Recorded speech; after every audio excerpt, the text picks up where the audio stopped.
Who was Celia Cruz? When Cecilia was young, she lived in a small house in Havana, Cuba. Even though her family had very little, her home was always full of family, food, and love, full of laughter, dreams, and music. Each night, Cecilia sang lullabies to her siblings and cousins, but they never worked. Her voice was so strong and full of feeling that the children stayed up to listen. Neighbors gathered outside to listen too. To earn extra money for her family, Cecilia entered singing contests and sang in commercials and radio shows. Soon everyone in Cuba knew her voice, but because she was Black, many people thought she couldn't be a big music star. That didn't stop her. She started singing with famous Cuban bands. At first, she was teased for having darker skin than other singers, but Cecilia was proud to stand out.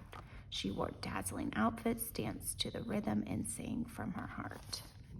Cecilia's life was changing in wonderful ways, but Cuba was also changing. A new leader was trying to control what Cuban people listened to and where they went. Cecilia didn't want anyone to be in charge of her, and this became dangerous. When her band got the news that they would be allowed to leave Cuba to perform, Cecilia was excited. But as the plane rose into the sky, their band manager told them that they weren't coming back. They were escaping. To play their music freely, they would have to leave their home behind forever.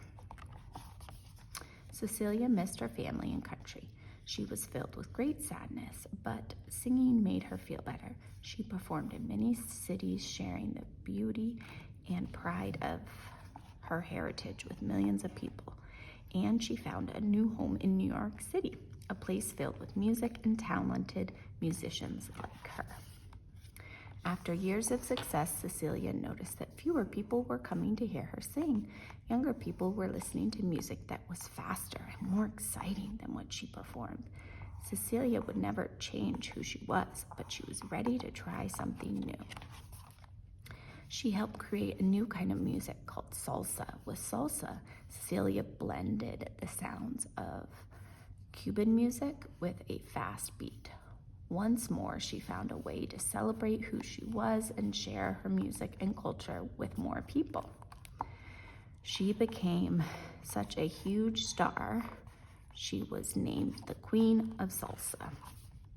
Cecilia never got to see her home in Cuba again, but she carried it in her heart, in her music, and in her whole life.